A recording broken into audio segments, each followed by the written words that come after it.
few days ago, SSG Orion, lead systems designer, posted more Guardian thoughts on the forum, basically airing some of his ideas for the upcoming Guardian rework. So it appears that Guardian will be one of the classes that will be getting a rework next after Warden and Captain with update 35, and maybe we can see a Guardian rework this summer. But he did post this on the forum. And in this video, I'm gonna go through everything that was said in this forum post, as well as some of the replies that Orion replied to some forum users' questions. So, as I said, this is the forum post by SSG Orion, lead systems designer, more Guardian thoughts. So, Orion starts this post by saying, in the autumn of last year, I posted my initial musings on some alterations that I wanted to make to Guardians. There was a lot of good feedback and discussion, and though I let the thread lapse, I have been keeping up with things and making some alternative plans based on the feedback I've seen. As we start to wind down on our first quarter and turn our eyes towards the second quarter, I wanted to start the discussion about currently line of thinking and some of the impetus driving the desired changes. Before you read any further, these are the initial thoughts put before you to get some initial feedback. I have run this by the team internally, and we wanted to start to get your feedback before we dive headlong into this development. So a basic introduction, we find out that they have been having discussions internally and they want to get some player feedback before moving on. First up, a general note. If the trait or earned trait is not mentioned, there is likely to be no change to the trait.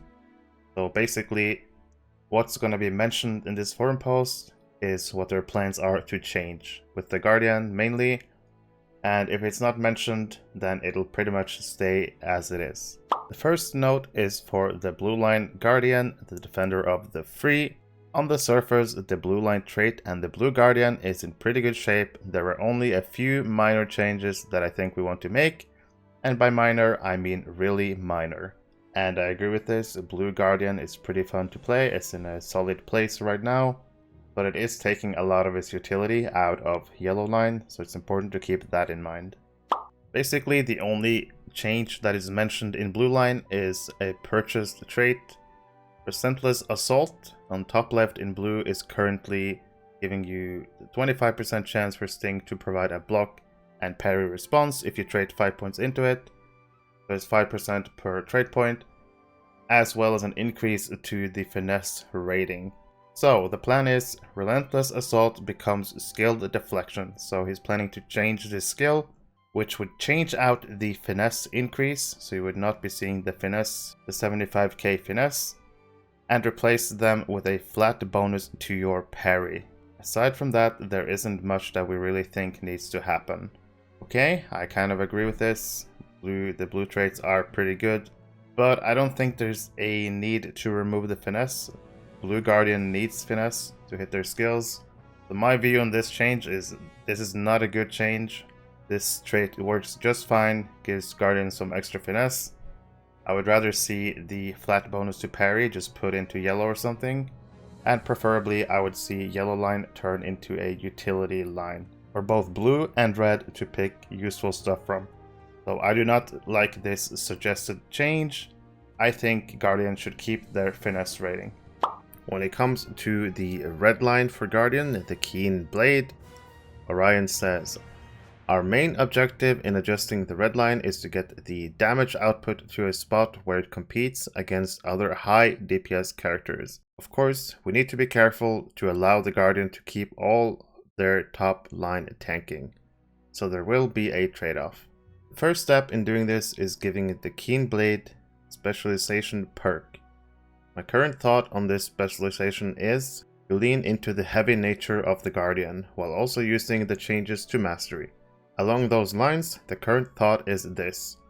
All outgoing healing is reduced significantly, and the physical mastery increases based off of your armor value.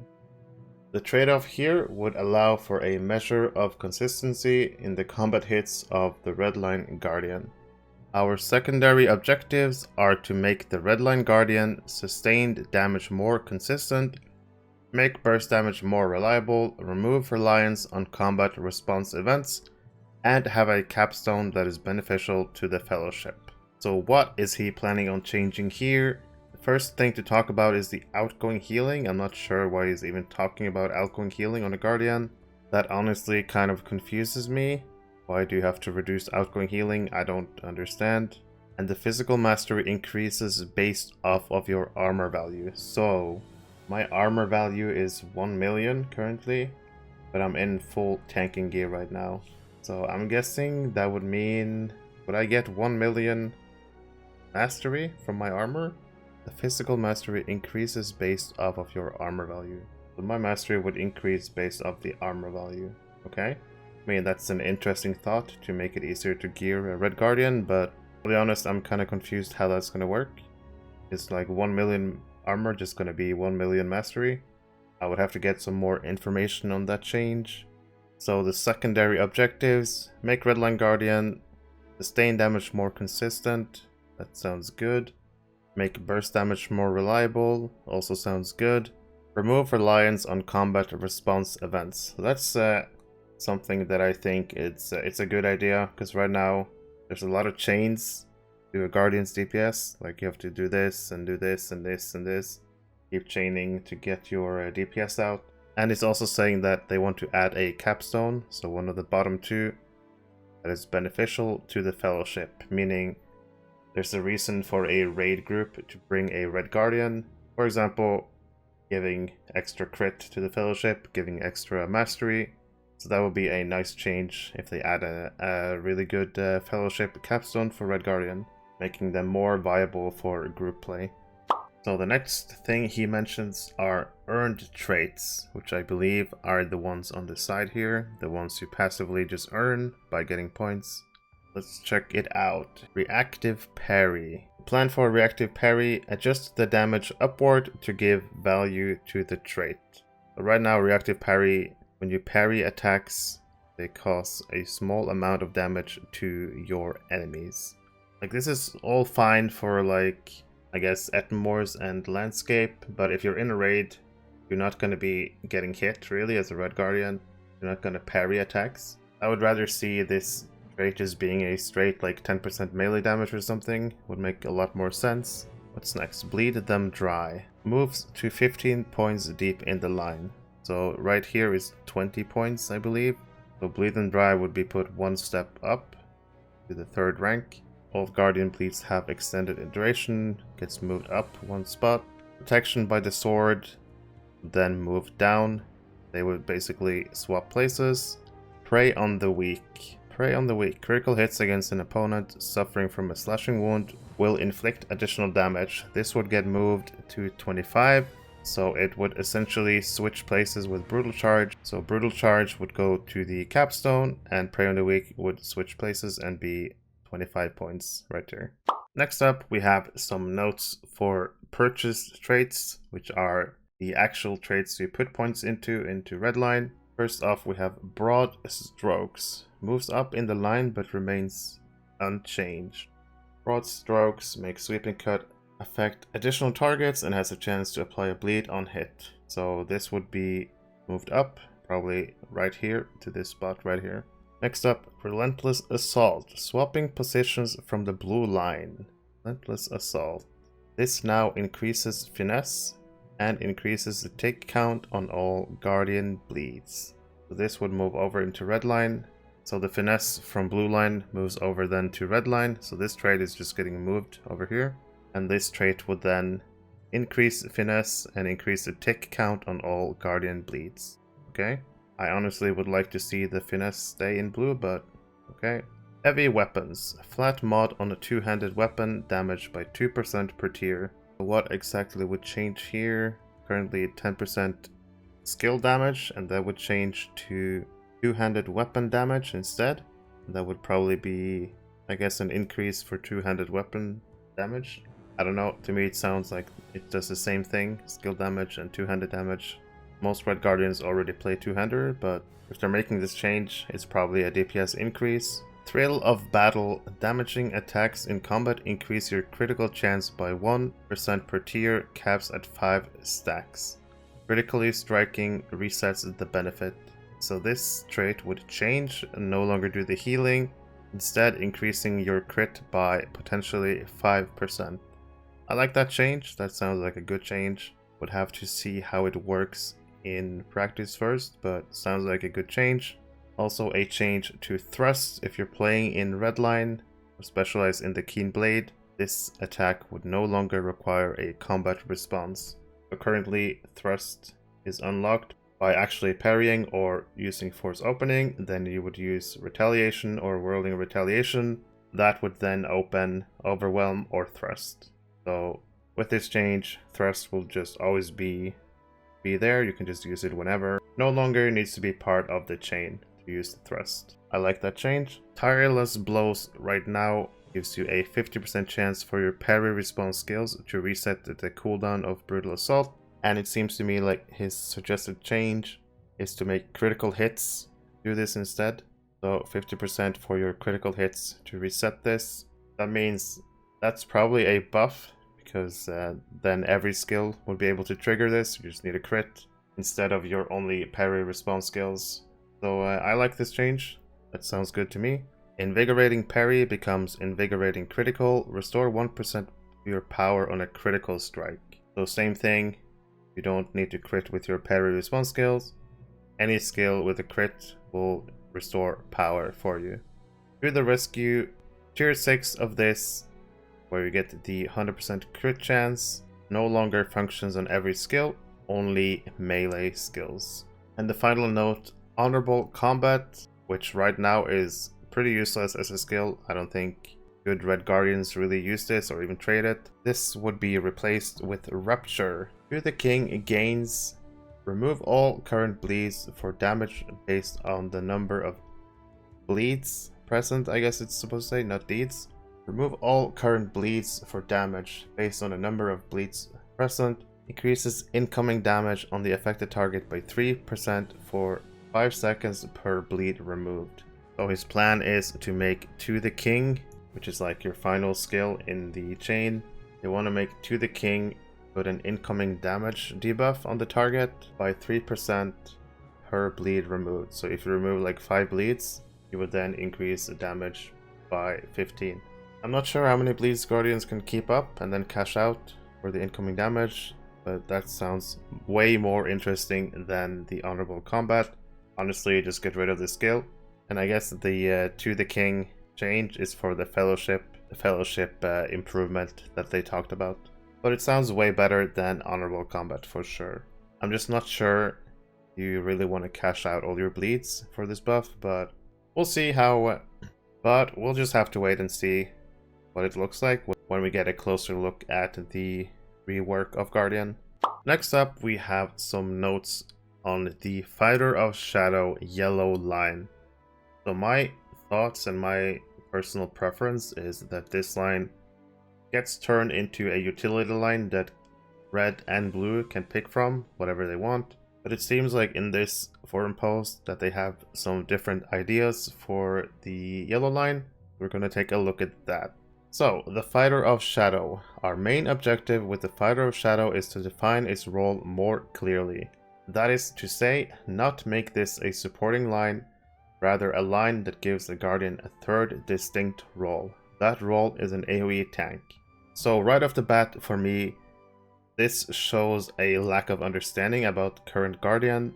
Blue Guardian is already a really good AOE tank. That's basically the main role of a Guardian in any raid. They tank all the ads, you know? You have your captain, you have your brawler who tanks the solo bigger targets like the boss and stuff. While the Guardian really excels at picking up ads and keeping the ads and tanking the ads. The Guardian's kit is also really good for tanking ads. So I feel like making yellow line the AOE tanking line would just be a mistake. And in my opinion, yellow should just be a utility line, honestly. Our secondary objective is to reduce the non-performant and abusive behavior that the line has without compromising the overall appeal of the line. So yeah, I agree with that. Yellow line is kind of just the worst line right now. Blue is just much better overall. But my point is, I still believe this line should be a utility line. So the first note is just on specializing, like a perk you get from just picking yellow line. Attacks against targets affected by Take to Heart. Take to Heart is kind of like currently the way it works is like a toggle mark you can put on a target. And basically some of your skills work differently on your marked target than they otherwise would. So, attacks against targets affected by Take to Heart have a 50% chance to restore 5% of your max morale. Cannot occur more than once every 5 seconds. All melee skills become AOE. So the plan here is to have your marked targets give you a heal proc. Basically you can heal if you have a lot of targets. If you're able to put the mark on a lot of targets, you can then proc a lot of heals with your AOE skills. I think that's good thinking in practice, but I still don't like that yellow line is being pushed. Instead, you could just keep blue line as a tanking line and keep the Spirit of Yellow. Like, there's so much useful stuff here that you can keep as a utility line, and Blue Guardian will still act as a AoE tank. So let's look at some earned traits in yellow line. So the passive traits that you earn just by putting in points. So Take to Heart, usable outside of combat, loses the toggle status and becomes a visualized hotspot with a duration, maximum size and maximum targets to effect. So there's not going to be a marked target, but rather a hotspot. So the way they're thinking that Take to Heart should work, it's probably going to have a cooldown. You use Take to Heart, it'll drop a hotspot around you, and I'm assuming ads that are in that hotspot will be affected by your Take to Heart effects. That's one of the plans, to change Take to Heart, no longer a toggle skill, but rather a hotspot that you can drop on the ground, and it will have a maximum size and maximum targets, so we'll have to see about that effect. Flash of Light currently attacks against marked targets will deal light damage to nearby targets. Damaging skills executed by the Guardian become light damage. Damaging skills becomes light damage. Okay, I don't really see why, but that's not a big deal. I don't really see why this change is needed, but okay. And then we have 4 other set bonuses. All of these will only work if the target is in the Take to Heart hotspot. And we also have some notes about purchased traits, the ones you put points to actually in the trait line itself. Radiate would change from the current effect and instead increase the Take to Heart hotspot by 1 meter and increase the maximum targets by 1, basically making the radius bigger for the hotspot and 1 more target. Insult to Injury currently has no change, but they're keeping an eye on it, so it's probably going to see a change. Numbed Senses adds 1 second to the cooldown of Ignore the Pain, plus 1 increases to debuff removal. That mean it's going to be 4 additional debuffs and 1 second longer cooldown, or does it mean it only gives 1 additional? Because currently you can remove 4. You can remove 4 effects, one of the stronger points of the Guardian, 5-second cooldown, remove those effects. And honestly, if they made this 6-second cooldown with 5 clears, that'd be nice. If they made it 6-second cooldown with 2 clears, okay, but it's not a nerf that Guardian needs. I think it's fine that Guardian has this special, like, they're by far the best self-clearing tank. It's nice for them to have, especially since they are often tanking ads that put a lot of bleeds on you. So I would not see Ignore the Pain nerfed, if I'm being honest. And finally, Orion just says, I must reiterate, these are the initial thoughts that I am tossing over the fence to all of you after getting a sanity check with the team. Looking for your thoughts and feedback before I start to dive headlong into implementation. So, what is my thoughts about this forum post? For Redline, I didn't mind it at all. It seemed like there were some good changes, but I don't like forcing one line to become an AoE line when blue line currently works so well with the help of yellow, some of the yellow stuff. All you have to do, keep blue line, fix red line up a bit, make sure you keep like the good stuff here, and also you can keep some stuff for red line, you know? Keep blue line, keep the good stuff that you currently trait in yellow. It feels really good. The Guardian feels like a great class to play, but also add some stuff maybe for red line. You have stuff like strong bursts, AoE damage. There's like so much you can do. Blue line is good as it is. Yellow line, keep the utility for tanking. add some utility for DPS, maybe more AOE targets, and just fix up Redline a bit, and you'll be perfectly fine. I would rather see Yellow Line become utility line instead of a forced upon AOE line. Even if you make this like the AOE line, I still see people going blue line. So my suggestion to this rework, just bite the bullet, make Yellow Line utility line for sure. And also in this forum post, Orion actually replied to some people and their questions, so we're gonna take a look at them and see what he says as well. First, a general suggestion. Bring back the different fighting stances. They will allow you to change the properties of existing skills in order to customize them from different lines. Guardian's Ward, Challenge, Fray the Edge, Engage could have different effects depending on the role chosen by the Guardian. Orion simply replied, stances are not something that we really want to reintroduce. But we're not going to see any stances anytime soon. Redline. In general, these are interesting changes. I think the correct solution would be to add physical mastery scaling from armor. I thought it would be more likely to be scaled from vitality, in much the same way as champion receives crit rating from might. The new crit chance talents are also the right move. Orion says, a contribution from armor may not happen. It is a rather abstract way to suggest that a well-armored guardian uses everything at their disposal to convey their martial prowess. If it doesn't prove to be a solid enough contribution, then there will be another way to enhance the stat. But there are questions about the new talent Rupture and the redesigned Relentless Assault. The Guardian is currently applying 4 bleeds effects in roughly 10-second rotation, and the duration of the bleeds falls right into that gap. In this connection, it is not entirely clear why we need another talent for the duration of dots if we are not able to stack the same effects.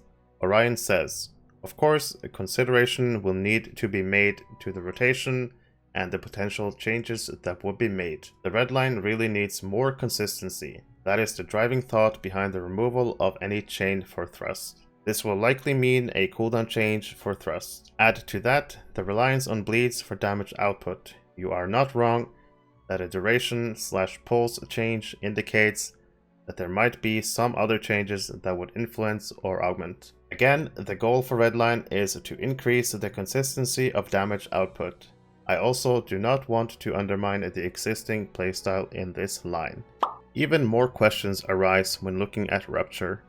To the King has a 5-second cooldown and deals the highest DPS of any Guardian skills. Using it every 5 seconds will make the duration and damage of bleeds have no effect at all, and the debuff will be maintained permanently even if only 1 bleed is removed. Orion says, I am only considering putting this onto the King. The idea with putting it onto the King was to allow the conjunction to pack extra damage based on having the debuff attached to that action. I think it's better to detach the Rupture effect from existing skills and add a new skill, say with a cooldown of 20 seconds, which will allow you to maintain a debuff when removing 4 bleeds. Orion says, my initial inclination is to put the additive nature of Rupture into Hammered Down. I feel like it fits more there, the more I think on it. And I agree with that, I agree. I'll need to noodle on it and work with you all to get it into the right place. But the best solution in my opinion would be to not remove dots, but rather improve them after using a new skill. For example, reducing the delay between ticks, increasing their damage, or adding additional interaction with other Guardian skills, such as causing bonus damage when attacking targets with bleeds. The mechanic of constantly maintaining all bleeds for passive DPS will remain, as well as the important role of bleeds for the red line. And Guardians will be able to temporarily increase their burst damage, especially while skills like Oathbreaker's Shame are active. If Thrust no longer requires a parry, does this mean that To the King can only be used after Overwhelm? It has a longer cooldown than To the King, which will negatively affect the rotation. Orion says, no, you're not specialized in Keenblade, Thrust will require the initial combat responses. Only when you are in Keenblade will Thrust lose the necessity to execute a combat response event. Yellow Line. I would like to hear a more detailed comment about what the role of an AOE tank should be like. It seems to me that the Blue Guard just fits this concept. I agree with this. Good points. His saves perform better when tanking a large number of weak mobs, while bosses often ignore blocks and parries. Blueguard has a talent to reduce AoE taunt cooldown, and taunting is the core of the tanking mechanic at the moment. From the proposed changes, it is not clear what in Yellow Line will be able to compensate for the lack of 10% mitigations, damage buff for the raid, and an extra save from the end of the Blue Line. Healing 5% of health every 5 seconds and not 2 useful debuffs definitely won't make up for the difference. It is impossible to compensate for the lack of survivability due to more damage. The distribution of characteristics on items does not allow you to create hybrid builds, and the need for such builds is doubtful. That forum post basically sums up my thoughts about the Yellow Line. Keep Blue Line, make Yellow Line utility, please. Orion says, agreed. This is harder to really explain, as I am not intending to remove the efficacy of Blue Line to handle AoE tanking. I think that I could have communicated better how the changes to Take to Heart would work. First, Take to Heart would no longer be a toggle-based skill. It will have a cooldown. You'll drop the effect, and mobs moving into the effect will take on the debuffs. Rather than passing the debuffs to more and more targets, the area of effect Take to Heart will handle that workload. The earned traits will modify the efficacy to Take to Heart. Although many of the changes related to AoE and light damage look very interesting, it seems to me that if the developers want to keep this talent line, then it is better to make it an AoE damage dealer with light damage and several useful debuffs. Before this, it is necessary to reconsider the effects of debuffs, since the current set is not very in demand. Orion says, this is something that is going to need to be looked at indeed. Can you please clarify Brutal Charge moves to the capstone slow of granted traits and affects only melee-based skills? Obviously it moves to the capstone and only affects melee skills, which I think is totally fine. I'm struggling with the wording on slow of granted traits. Orion says, I had a typo, slow needs to be removed. Does the zone from Take to Heart apply things while in the circle only? Orion says, yes, that would be the intent. If things are moved in afterward or moved out early, would the debuffs still apply, or just at the lower value when not affected by Mark of Perm manifested ire/incap? Orion says, while within the area, the targets are affected by the debuffs. Moving out will provide a short tail to the debuffs, but ultimately remove them. So if the mobs go outside the area, they'll keep the debuffs for a little bit and then lose them. My thinking is thus. I don't know if the survivability of Yellow Guard is high enough for many mechanics that aren't direct hits from the boss to be considered for main tanking a raid. With an internal cooldown on the heal of 5 seconds and no extra mitigation, is this going to be tanky enough? Orion says, this is all true. There would likely need to be other considerations for them to be main raid tanks, or they would be more consistently utilized as off tanks.